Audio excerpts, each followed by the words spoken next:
What's cracking, everybody? Welcome back to the channel. This is the Carter117, aka Hodor, your boy.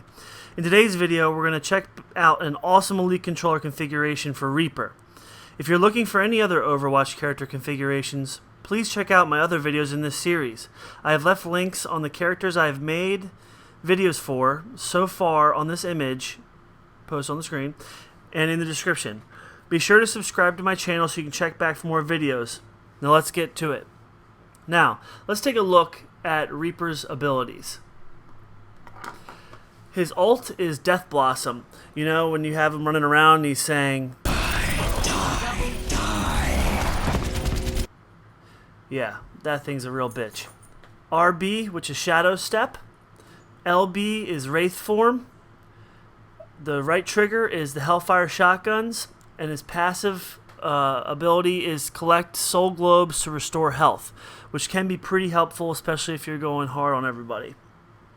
First and foremost, I want to point out to you guys that on the Elite controller, on the back of the controller, you want to lock both of the triggers. When you push those buttons down, it makes it so that way the trigger is only half pull, which helps make it feel like you're getting a full pull, but you're not having to pull down as far, so it gives you a little bit more time to fire off the next shot. Also, and this is very subjective to whoever, to who's playing, you want to definitely pick the sticks on the controller that are right for you.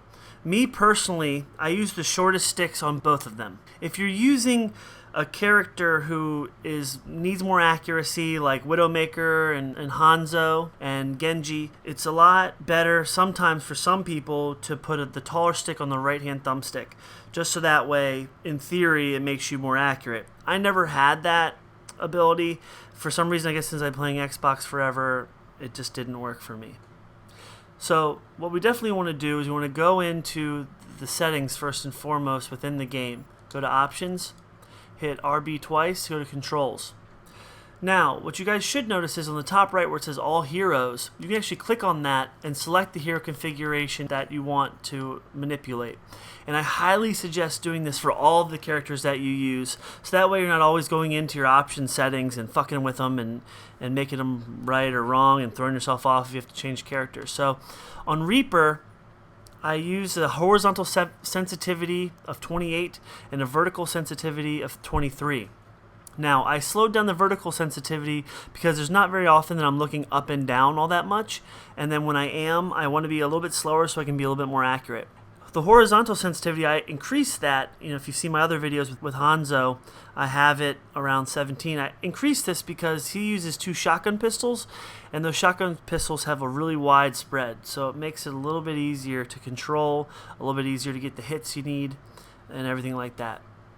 Now, with that stuff set, we're going to go ahead and take a look at the controller setup.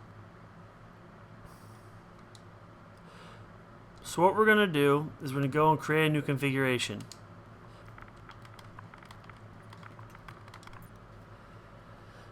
Alright, now that we've completed naming of the configuration, the first thing we're going to do, which I think is very important, is button mapping.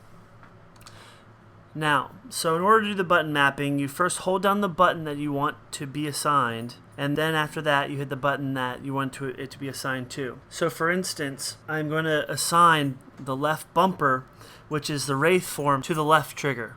So I hold down the left trigger, and then I hit LB. The reason I did this is because, say, like you're running around, you teleport in the middle of everybody, you start shooting and everything like that.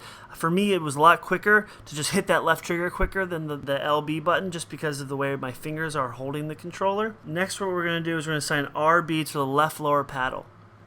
So we hold down the left lower paddle and then hit RB. This way, I have everything being controlled for my abilities, for the most part, on the left-hand side of my controller. For me, it's just a little bit more comfortable. Now, if you use the Shadow Step more often than the Wraith form, you could easily switch RB and LB in this configuration. It really just depends on what you're comfortable with and what you find to be the easiest to hit. Because there's nothing like getting destroyed by someone and being able to go into Wraith form and become pretty much invisible, which is what happens.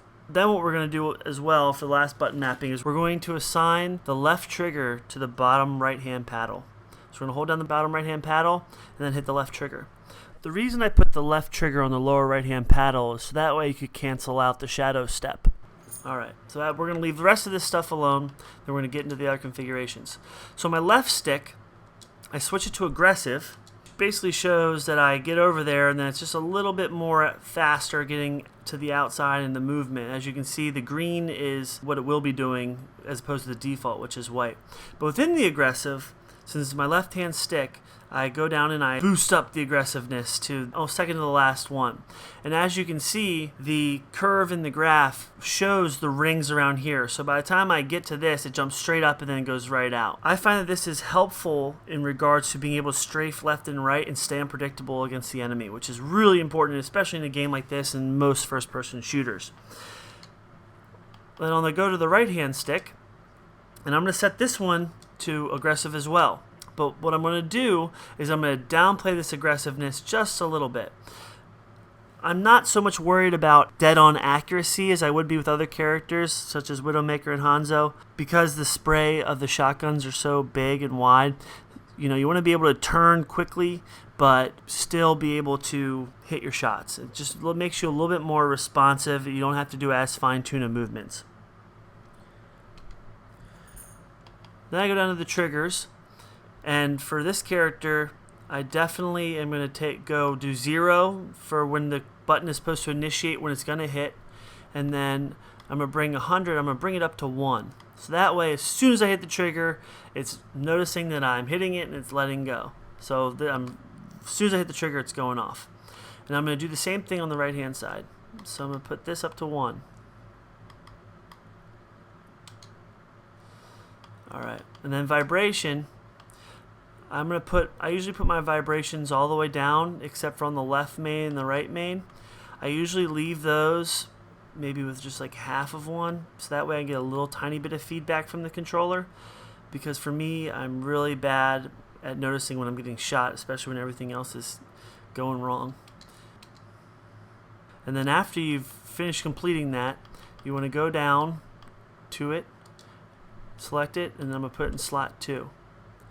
Now I also want to just emphasize that it's important to have a different default, a different basic Overwatch setting in the other save slot. So that way if you do need to switch in the middle of a game, you don't have to go into your app and switch it quickly and then get back into the game before getting kicked.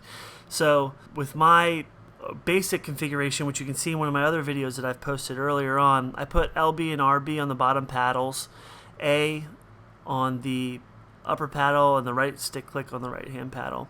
And then on my left thumbstick I use aggressive, and then on my right thumbstick I use smooth. That way it kind of rounds out and balances no matter what character I'm using.